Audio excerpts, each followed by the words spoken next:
of SOFREP radio and video if you're watching us on any of those platforms.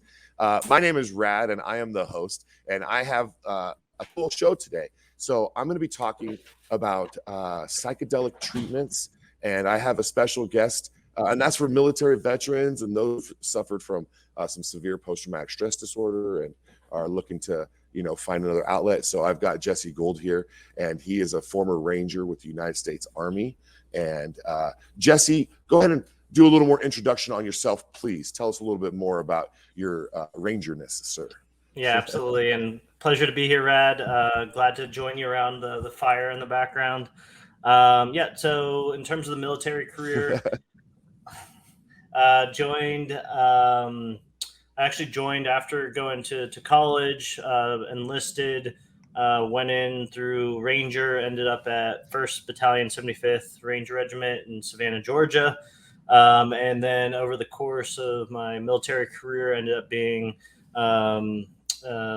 non-commissioned officer, section leader. So for a few of the deployments, in charge of 30 or so junior Rangers, and deployed to Afghanistan about 3 times, 3 different tours.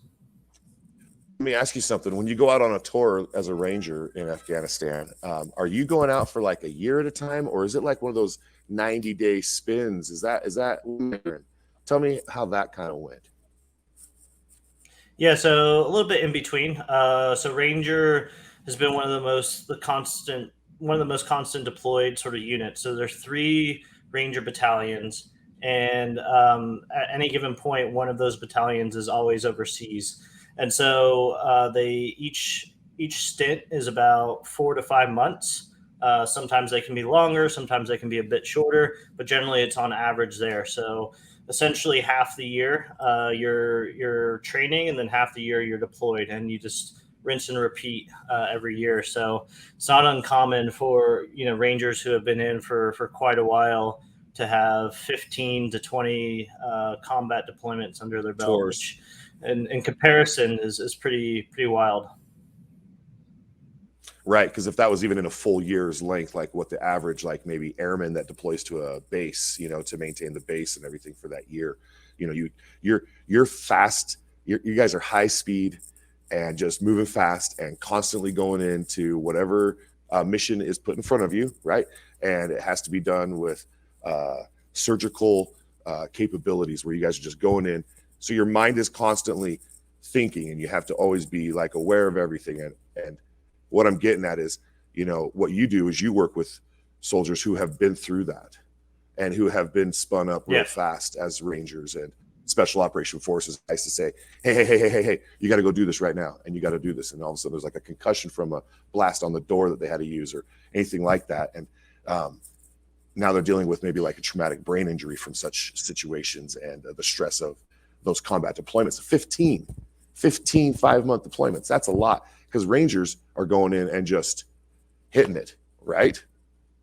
Like so it's the reason it's a shorter sort of, so there's some units that do 12 and 16 years, and it's not a comparison at all. There's people that are over there that are doing some intense stuff, occupation and patrols. I wouldn't want to change pace, but the Ranger sort of style is high intensity sort of mission sets and high value targets. And so, they go in with very directive sort of action, raids, ambushes, other sort of methods. And the op tempo when you're over there is pretty consistent. So you could be doing a mission every night, every couple of nights, and just constantly going.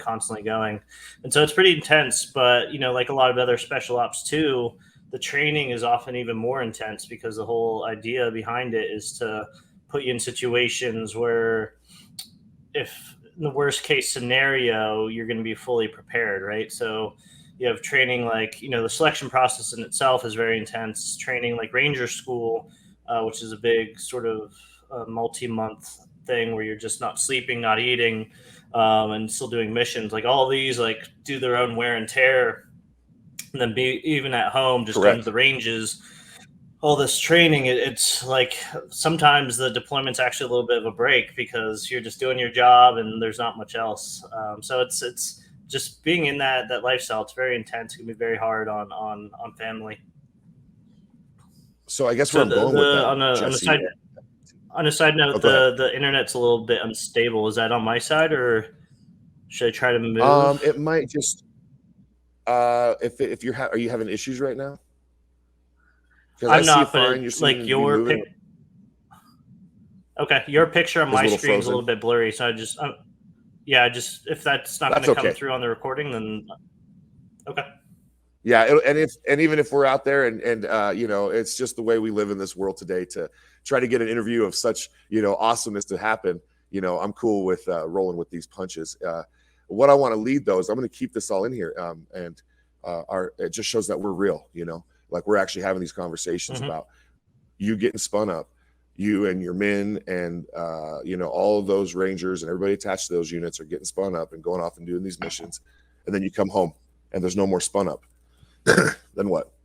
You got family life for those that are married with families that are falling back into, like, you know, the husband role, and the mom's been there the whole time, trying to be the husband, the father, the, you know, the foundation, while the husband's deployed doing these 5-month fast rotations and etc. And he comes home now and boom, here's a brick wall, because all of a sudden everything's kind of slows down, right? So how does someone like that, going from being spun so much, all right, and you know, it's the job you've chosen, you've been, you know, you volunteered probably to go through Ranger, so I'm not saying that it's a bad thing, but how do you get out of that, and then how do you recover from that? I guess that's what I'm looking for, recovery from such things, right? You high speed, you've done that.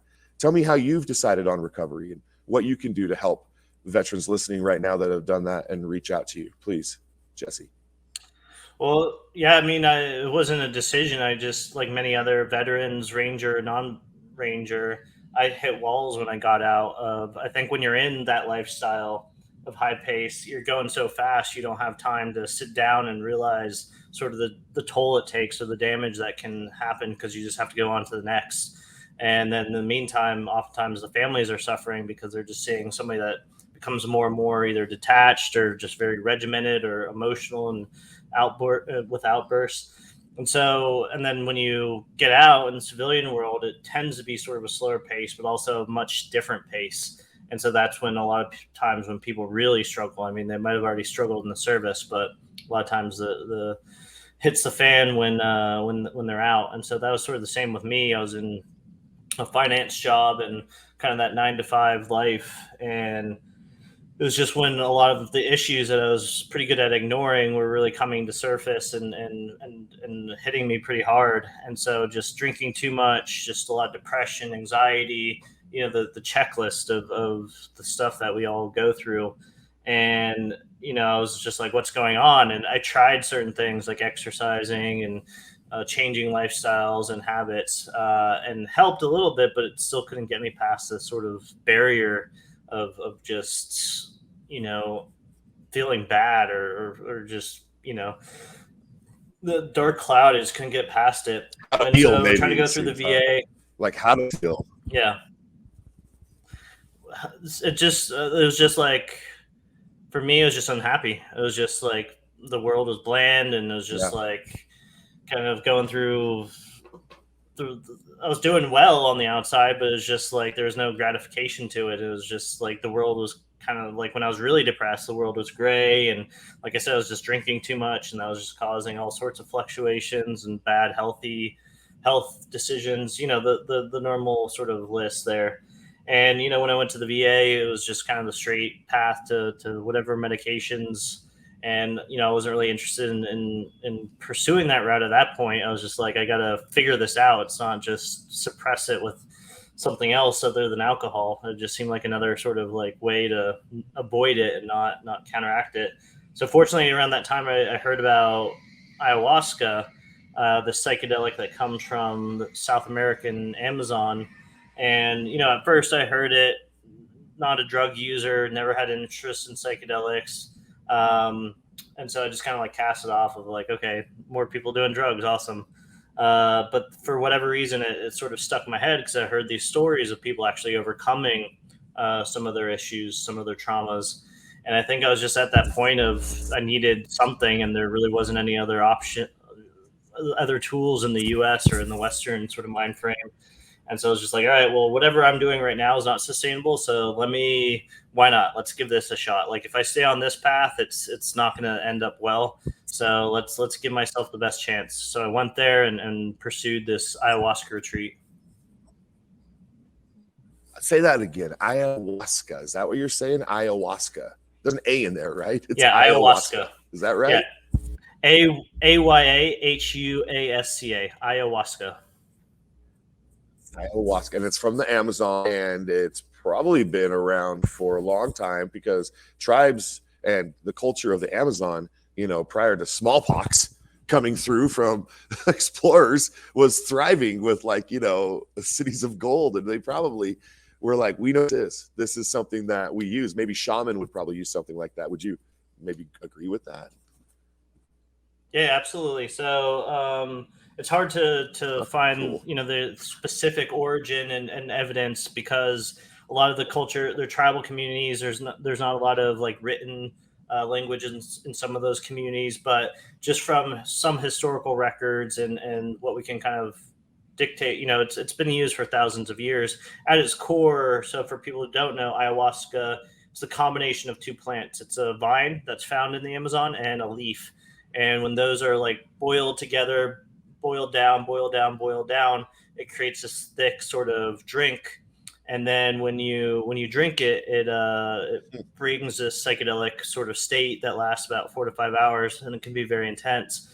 But what you can kind of extrapolate is a lot of tribes, and this is across the Amazon. So in Peru, Ecuador, Colombia, Brazil, tribes from many distinct parts have different traditions of using this substance. And so it's pretty commonplace in that. And as you said, traditionally it was used, depending on the tribe, but traditionally it's used by the shaman or the tribe's healers who were responsible for the health, not only physical health, mental health, sure, spiritual health. And so the shaman would use this as well as other plants. So if you go to Peru and a person who's sort of a healer in their community, they can go into the Amazon and point out a tree or a bush and be like, this is good for your stomach. This is good as an anesthetic,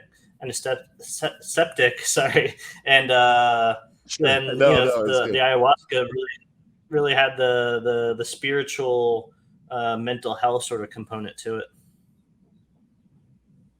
So how does that come into your life again? Because you find out about this ayahuasca.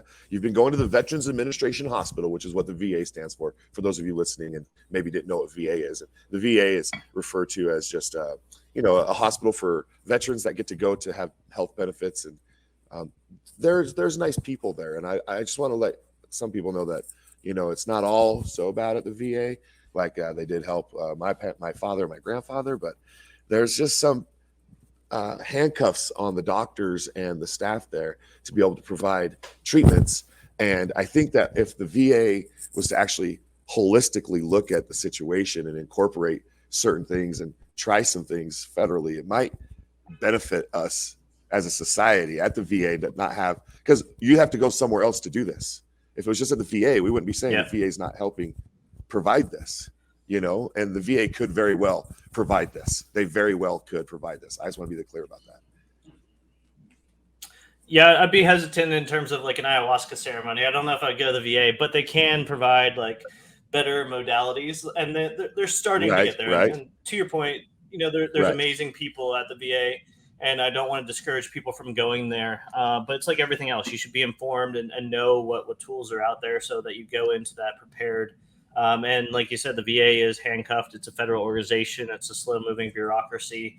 But there is starting to be traction. So some other substances that are similar to psychedelics like MDMA and ketamine are starting to be explored. And those both have very powerful benefits in a very similar way as what our nonprofit does. So little by little, it's getting there. We're starting to break the ice a little bit about what these scary drugs are, and actually understanding that a lot of them have tremendous healing potential when used in an intention-based way. And so that's kind of so to your question, I found myself in this spot in Tampa working in finance, and I was just miserable and my life was going downhill. Heard about this ayahuasca, had nothing else going, and there was like nothing in my what I was doing right then was worth really preserving. And so I was like, okay, let's give it a shot. Let's go to Peru. And so I did some research, found a spot to do it, traditional sort of retreat center, and went there and went over the course of a week, had four traditional ayahuasca ceremonies. And so each night you drink it, go into this very intense sort of psychedelic space. And it can be different for everybody, but for me, it was a fight. I will say that. But the reason why potentially it works, psychedelics in general, is because especially us as veterans, we're very good at compartmentalizing our emotions. We're very good at making this framework to where we don't have to deal with these emotions, because that makes us oftentimes better operators in the moment, if we don't have any other tools to process this. And so with psychedelics, it puts you in this altered state of mind where, one, your ego can no longer suppress it, but two, the traumas, these strong emotions actually come to the surface. And there's actually a lot of evidence that say, like, when we suppress these emotions, suppress these traumas, it can actually do a lot of physical body damage. It can cause a lot of disease. And obviously the mental sides and how we interact. And so bringing these up, and then one, just processing it through that, but then also reframing it. So because the psychedelic connects different centers in our mind, it creates this sort of, it enhances creativity, almost like an enhanced, very intense dreamlike state. And so part in a psychotherapy sort of framework, a big tool is reframing, and that can be very hard just talking to the therapist. But with the psychedelic, when you go into that, because it's making all these connections, and this thing that was traumatizing to you, you can see it from different angles, different lenses. You can see yourself interact with it. So one, you're either not the victim, or two, you can get past guilt, or you can move on from it, or just process it in a different way. And so then that allows you to reframe it in your mind, so it's not this repetitive loop that keeps you in that PTSD state. And so we've seen that from across the people we've worked with, where they had childhood trauma, they're able to revisit that and sort of review where they're at, that they weren't the victim, or what they've been able to create sense, or that it wasn't their fault. Or military trauma, where they realized that they were just in that situation, or that, they did everything they could, or that was just, part of that nature of life, and they're able to move on, and that they should love themselves, that they're deserving of love.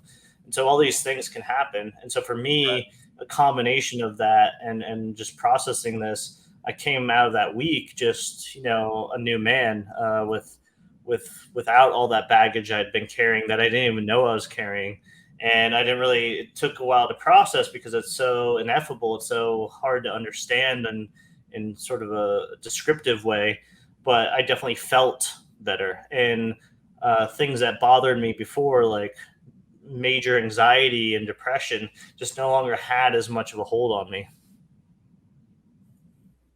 Wow. So you came out of that situation with a new perspective. It seems like that's what I just got from that. Like, it just opened you up to what was inside of you, because it's in you. It's the things you're dealing with are you. You take this, eat this, drink this situation, and then you're dealing with those emotions that you've been battling with, but in a controlled style, and probably with folks over watching that have experience, to make sure that you're not in a hurtful place. When you do maybe go reconcile, would reconciliation with yourself be a good way to put this? Yeah, absolutely. And you're right. Like the centers, they've been doing this for a while. The healers have been doing this their whole life, and so they know how to like interact with it. And so that's sort of the purpose. And when I created the nonprofit Heroic Hearts Project, that's what we were looking to connect vets to make sure that they were in a safe spot, to make sure that who they got connected to were professional about it, knew what they're doing, just because it is ayahuasca and psychedelics in general are becoming more and more popular. And as with anything, what that breeds is a lot of people who, might not might be just trying to get money or might be trying to take advantage of the situation. And so, Right. the last thing we want are people to like hear about like, oh, ayahuasca, let me just go to Peru and jump right in, because then that could set them up for all sorts of trouble.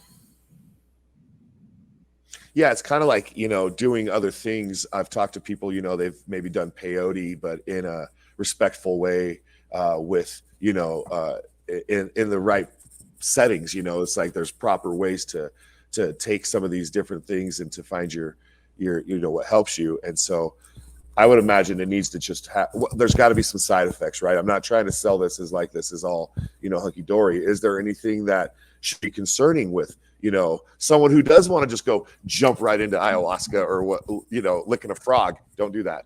But I'm just saying, like, if somebody tries to, I'm not saying to do that. There has to be, cause and reaction, like, so Yeah. what could happen? Yeah. I mean, What's some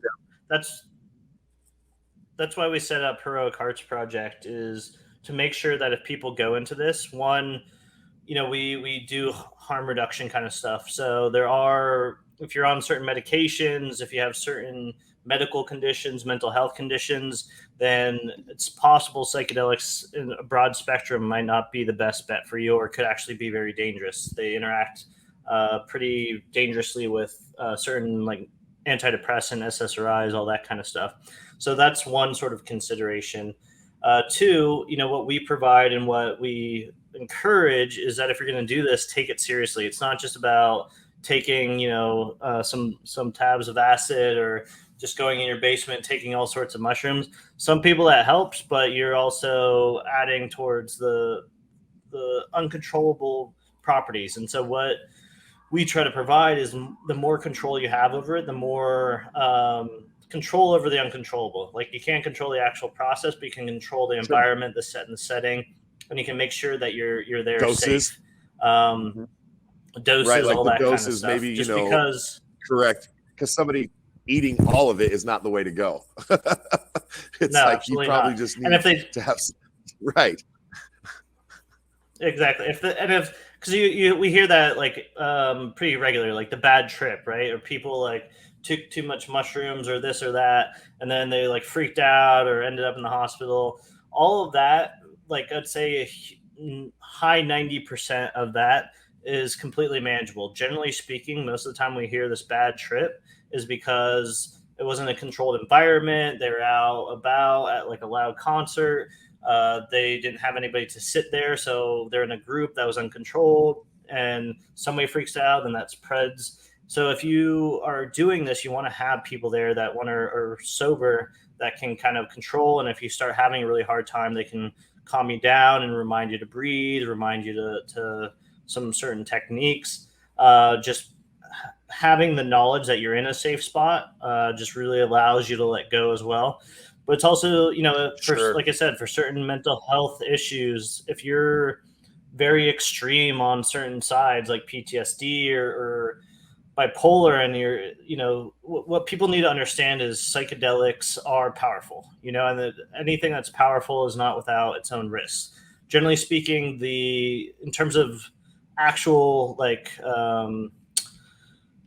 there's no real overdose risk. There's no like in terms of toxicology and all that kind of stuff. It's actually relatively safe, but you are altering your mind, and so you have to consider that. And so what we tell people is a psychedelic state is adding a chaos factor to your brain. So generally speaking, if you're relatively good, relatively stable, have a good resilience and baseline, a little bit of chaos in your brain can actually be beneficial. It mixes things up, kind of gets you out of those old habits. It can help you see things a little bit differently, like a little cyclone in there, and then your brain allows it to restore. A little bit of the stress like that can actually be very beneficial in many of our body functions. Like for instance, fasting is sort of a stress factor to our bodies, and that helps the body rejuvenate. So the same thing with this. But if you psychologically are very already unstable or don't have that good foundation, adding more chaos or adding that factor to your brain is not good. It can help make you more unhinged. And so that's what we're trying to help people navigate. Like if they're very like unstable and that I would not have them ever go to a psychedelic state. But if you're like a guy or a girl who, you know, is going to work every day and that kind of stuff, you're stable, you're able to live life, but you're just like need a reset or just being burdened down, or you know, have this depression, anxiety, night terrors, all that kind of stuff, and no matter what you do, it's just not going away. For those people, generally speaking, it can be a good path there. And if you do it right, if you do it with Sure. intention and preparation, generally speaking, it's relatively safe, especially in comparison to what you see with other like pretty heavy medications. Now, this is something where back in the day, like in Vietnam, the military was, just to jump into a different kind of segue here with the psychedelics.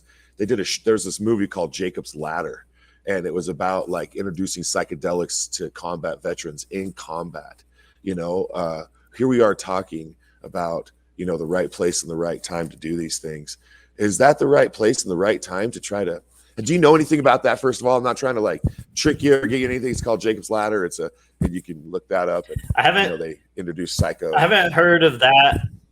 I've heard of like some of the other stuff, like MK Ultra, where the CIA was testing like LSD for mind control, or this other kind of stuff.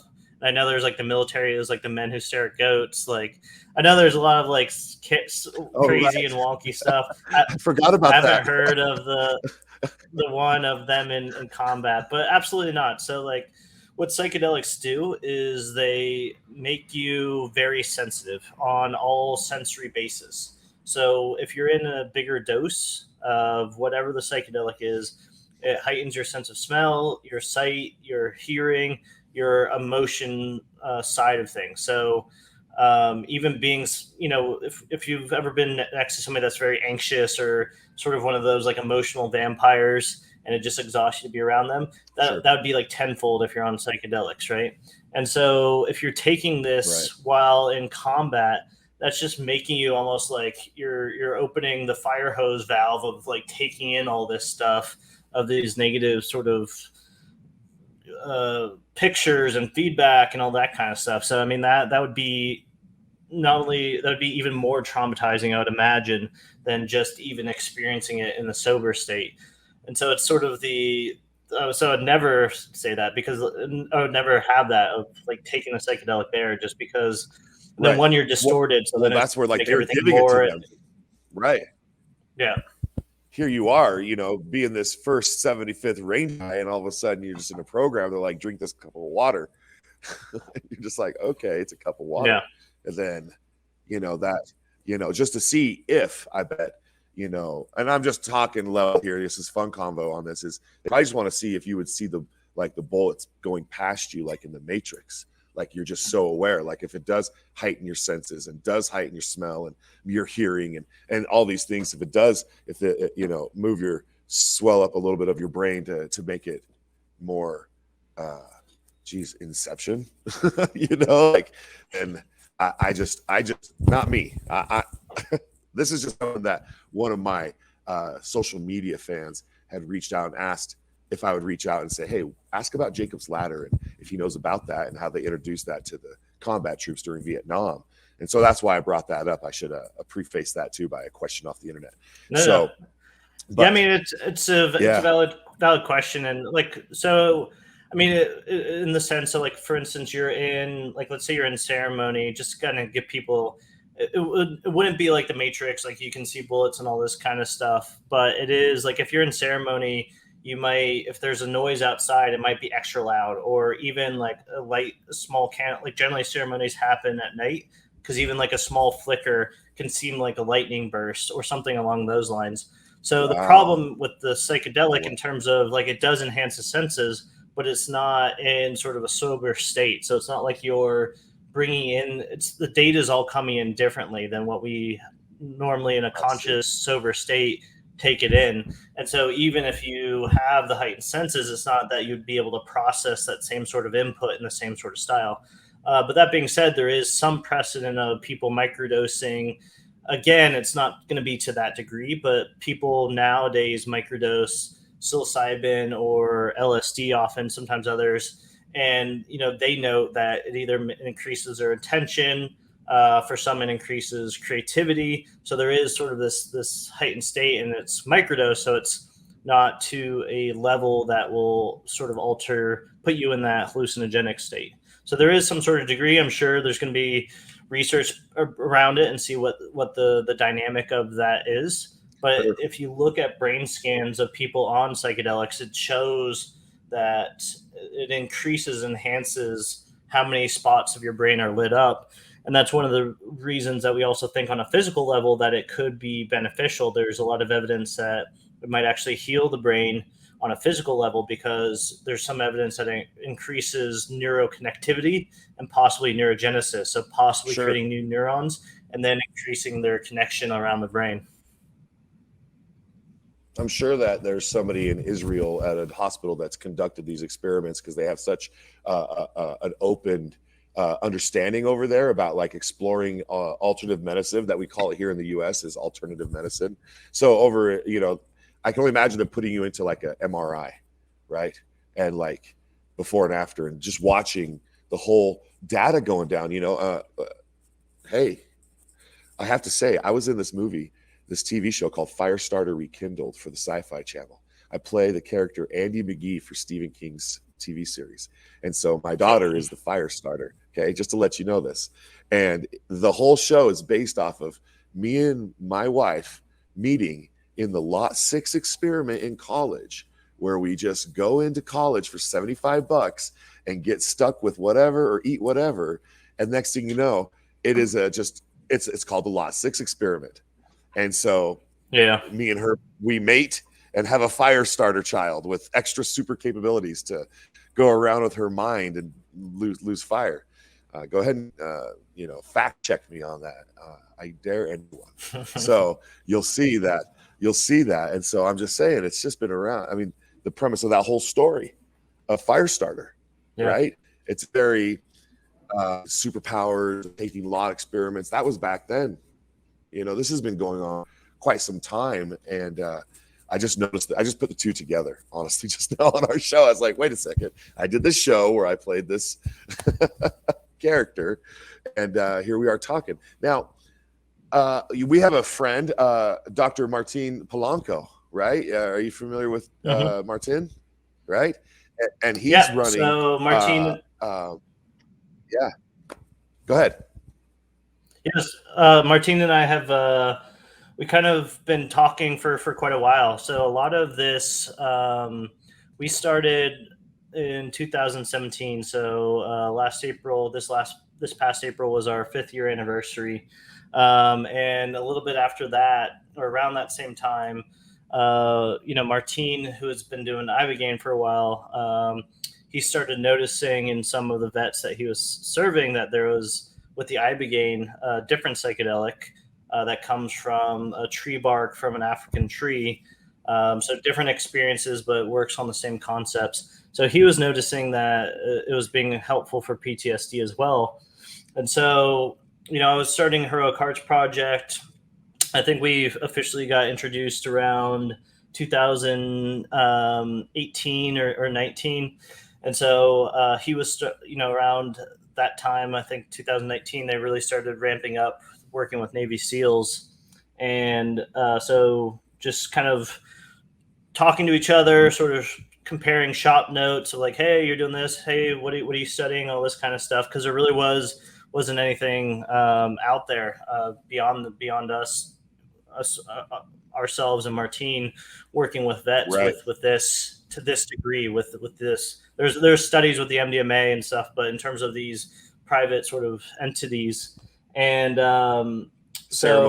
we just kind of kept a relationship and just kind of checked in of like what they're doing, what we're doing, and kind of more recently now that it's all kind of have some track records and developed it a little bit more, really trying to circle it back and even have more collaboration to where we're testing the same things. We can provide more of a pipeline. We can kind of figure out where the vet's at and what makes more sense for them. Because again, each of these psychedelics operate a little bit differently, but they also have different sort of risk safety profiles in terms of if you're on certain medications, certain mental or medical conditions, heart conditions, where you're at in that sort of stage. So having, again, more tools in the tool chest just allows us to do what we're doing as long as each modality is understood and done properly. And Martine, just in terms of Ibogaine, has more experience than the vast majority of the field of working now with PTSD, previously with addiction. So, just he's working some data. That's what he's about. Yeah, he's trying to get that. And let me just kind of segue from here, because you have to go to Mexico to visit with him and his organization, right? Which is totally fine, and I get that. How would somebody go around with yours at Heroic? Is there a screening process? Does somebody contact you and say, hey, I've been going down this mindset and I've been dealing with this, and I listened to the SOFREP episode and I want to hit you up? How would someone, tell us that process? Yeah, so it's going to be very similar processes. Like I said, we've kind of shared notes and made sure we're doing what's kind of creating the industry standard actually for this. So essentially, the way we're able to operate, because all of these are Schedule 1 substances in the U.S. So they're the maximum restricted sort of substances. It's super hard to even research it, which is why we're in this spot right now, because the government's even prevented us prevented scientists from even studying it, which is a ridiculous notion. And so the other ridiculous notion is, the way we operate is that veterans have to go overseas. So whether Mexico, we operate in Mexico, Peru, Costa Rica. We have a few different retreat centers that we work with in different spots that we vetted to make sure they align in safety. And so it's the same sort of degree. Somebody comes to us, they fill out the application. We do a basic sort of intakes, health and wellness kind of stuff, harm reduction, to make sure that it's a good fit. Like I said, there's certain things that we have to look out for that would just be, hey, this is not for you. If they get the green light and things are safe, then we do an intake process. So generally 4 to 6 weeks, we'll provide them with a coach, one-on-one peer support, preparation calls, help them out financially, financial grants, and then help them get to these retreat centers. The retreat centers have their established programs, and then when the vet comes home, they have that coach to follow up with and more sort of group support. So it's the same sort of thing. We're a nonprofit, and Martine's, the Mission Within, is a for-profit clinic, but they do a lot of pro bono work, and so we sort of work with them for a lot of SEALs that are trying to go to Ibogaine or what have you. So it's just, again, different tools, different pipelines that we're working with. Very cool, very cool. And so you could, what a great network, because if it's not, maybe if what you're doing is not good for someone, you might be able to say, but you might want to reach out to a friend of mine here at this organization, and he might be able to screen you for what this is. And so, say the website very clearly so we hear it for those listening. Go ahead and say that. Yeah. So Heroic Hearts Project. So 3 words: heroic, then hearts, then project.org is the website. So our application's on there. There's more information about ayahuasca, or if you're interested in what Martine's doing, like I said, we can be a pipeline to that. They're both very good options. And for people who are interested, they can reach out or find us on social media. Now with that put out there, we'll put it in the bottom of the description of the conversation. And, I'm grateful to my editors and everybody that does that for us. They make it look like magic, like poof, I did it. So I just want to say shout out to you. I know you're listening. I know you are. So I just want to say thanks for your hard work. You're respected. Now, to bring it around, how often have you done this? Like when was the first time you tried the psychotherapy? Is it psychotherapy? Is that the right word? It's tricky. We can't, because psychotherapy is kind of a controlled term. It has to be like a official accepted therapy, so for us as a nonprofit, we can't just be like, hey, this is but it's a treatment. Some people do call it psychedelic therapy. So for the sake of this, we can kind of do that, but it's a little bit, we don't want to be confused with that. We're not therapists, and we're not trying to be. We're providing access to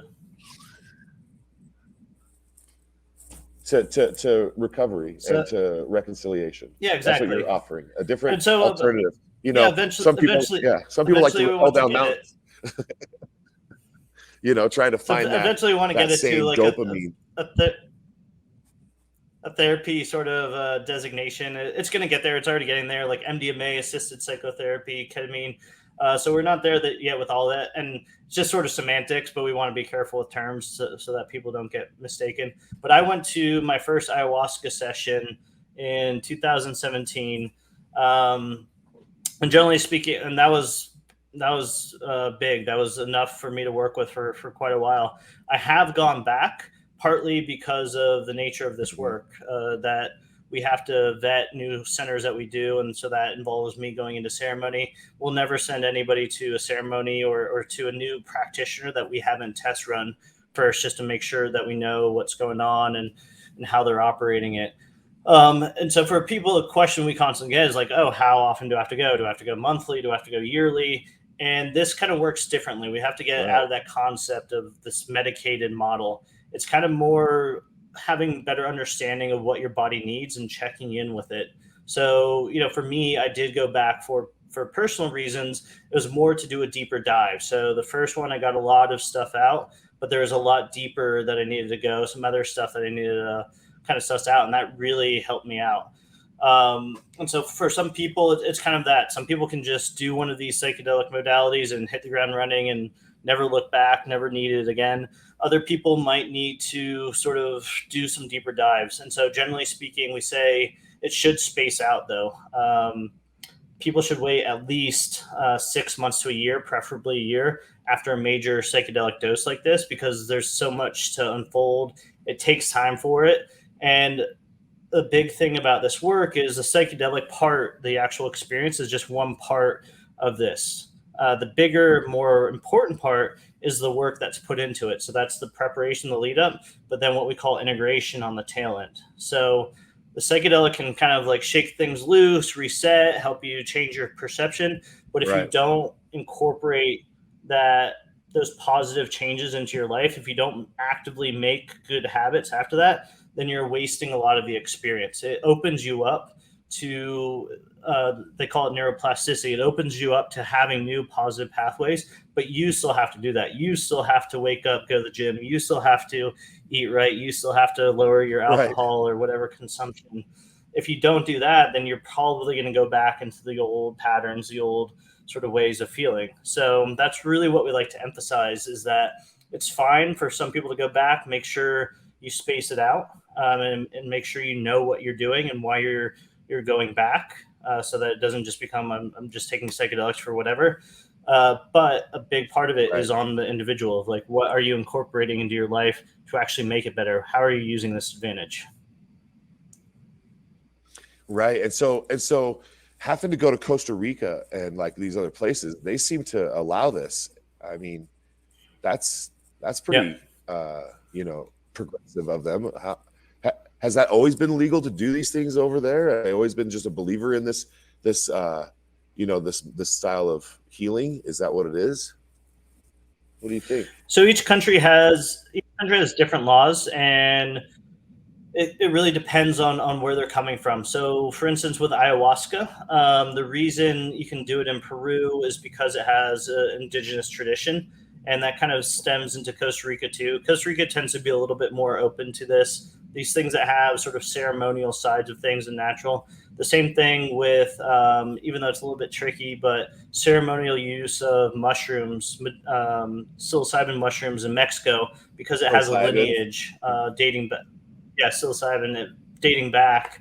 They're allowed to do it, right? So they're not necessarily, you can't go to a corner store and just buy a mushroom, but you can do it in certain contexts. And so these countries that have this rich cultural side of it, it's part of the government protecting that, because it's their sacrament, it's their religion in a sense. It's part of their culture. So that's the reason there. Other substances, like ibogaine, tend to be kind of new in this side of the world, and so either they've allowed it or that it just hasn't come on their radar. So that can be kind of the case. With Ibogaine, the reason why Sure. it's gotten exemptions is because it's so powerful for addiction and the results are hard to deny. And so little by little, those countries, because there's that indigenous tradition of it, tend to be a little bit more open to it. Whereas the US is very sort of dogmatic about if it doesn't come from a pharmacy and if it's not synthesized, then it doesn't Right. have any validity. We're kind of coming around to that, but we have a very pharmaceutical based understanding of medicine. Yeah, that's true. It's very true. I agree 100% that, some things can change. And I guess that if you want to see change, you, our listener, can write your local representative and say, hey, I think you guys should back off on things and let, this be a medicine. And if you write those people who we put in power that we vote for and say, hey, enough of us might be able to make a change. So you could take that, probably and run with it too, just reach out and say, hey, just legalize it. I don't know. I mean, it just seems so simple. Yeah, I mean, the laws are changing. So if people are interested in making changes, I mean, I'll say it again. It should be ridiculous for anybody listening that our veterans have to go to other countries to get effective mental health. And the research is backing this up. Research from Johns Hopkins, Stanford, NYU, everywhere it's going. We just started a partnership with University of Texas Austin to study psychedelics. All the research that's come out has just been in support that these are very powerful modalities for helping PTSD, depression, anxiety. It's still early on, but if you look at what the evidence is saying now, and then the mountains of anecdotal evidence of these veterans coming and being very open about it, it's just really hard to ignore that this should be at least researched and pushed forward in terms of our understanding.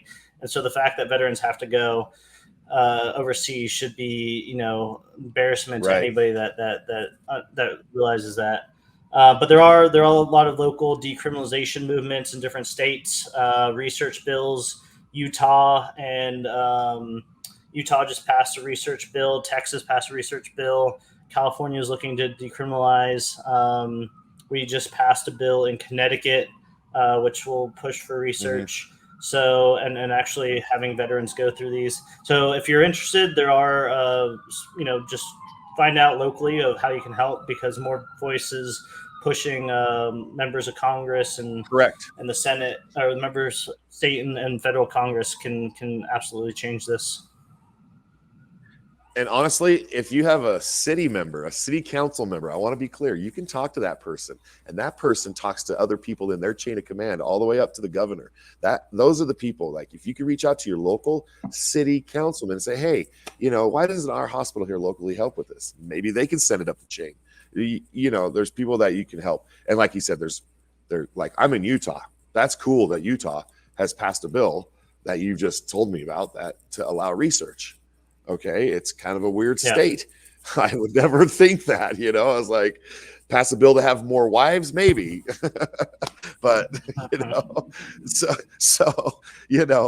all joking aside, sorry, honey and honey over here, over listening on my show, all three of my wives. No, I would just say that way to go, Utah. All right, I'm gonna be following this. Okay, I want Utah to rise to the top, bro. That would be great. And the VA, if the VA could just, that's what I'd really like to see. Just embrace it. Hey, just a VA section in Tennessee somewhere where veterans just meet up and fly out to Tennessee and go do it there in Tennessee. Whatever, it doesn't have to be. It just could be pre-screened. You show up, you go to the VA, you get this done in a ceremonial way, right? Like with the proper everything. I'm just saying, it would be very cool to be covered by the VA. That's all. So just another thing other than pills, right? Thrills before pills, man. It's kind of a mantra around here at SOFREP. It's like, if you feel, go outside, get some fresh air. Those are all positive mental things. Behind me is my snowboards. My wife and I snowboard all the time. That's mental health for me, right? I talk about that on the shows. If you're having a hard time and you can't get outside and something's happened to you that I don't understand, and then reach out to Jesse here, and maybe he could point you in the right direction of somebody that can help you. Yeah. Yeah, that's what's up. Well, Absolutely. Jesse, I just want to say Yeah. it's been a wonderful conversation, dude. And I hope you've really enjoyed my fireplace and my snowboards on the wall. Well, I appreciate it. Yeah, it was good talking to you. Appreciate you helping us get the word out and just having this great discussion. Well, I appreciate you being a ranger, lead the way. And I got to ask you this, though, okay? I got to ask you this before we sign off, just to keep my listener on the hook. I got a fan that asked me a question on social media, and he says, Yeah. which battalion is the best battalion? Which ranger bat is the best bat? Is it first, second, third? What is it? What's the I mean, best? Who's I the mean, worst? everybody knows first is the best. First is it's the first one. First is It's the the best best. one. It's in Savannah. You know, you can't beat that. I can't say the worst. The other Right? two are good too. You know, we need the whole ecosystem, but first is obviously the best. First is always the best. Shout out to my friend Max Mullen, who's a Ranger Hall of Fame. He's out there in Georgia, and he is all rangered up too. So shout out to you, Max. We're going to get you on the show and have an interview too. I know you're going to listen to this. Okay, well, Jesse, I think I'm going to wind down the show. I want to say thank you for being here, and I'll give you like 30 seconds to say something if you have any last comments. Yeah, I appreciate it. You know, Heroic Hearts Project, we're a nonprofit, 501c3. The only way we're able to help vets, and we have a huge wait list of vets that are really looking for this, is through donations. So if you're able to financially help out, there's an absolute need for this. And if you're a little bit skeptical, look into it. We're not trying to give everybody psychedelics, but we deserve more tools for healing. And this is one of those that's showing a huge potential. So any way you can support, we really appreciate it. HeroicHeartsProject.org. Well, thank you again, Jesse. And we'll be sure to have all that typed down in the bottom. And I want to thank you, the listener, and the viewer for watching us have this conversation. And if you have any questions, you want to reach out to Jesse, you'll be able to do that through the links in the bottom. Again, my name is Rad. I get the awesome opportunity to be the host of SOFREP Radio and travel around and do all of this. So I want to say thanks to Brandon and everybody at the top that believe in me. And thank you for listening. So if you have a story and you want to get on SOFREP, just hit us up. There's a way that you can do it through sofrep.com, and we'd love to, screen you and try to get you on the show so that we can have some cool conversations. Again, Jesse, thanks again. And this is Rad saying peace.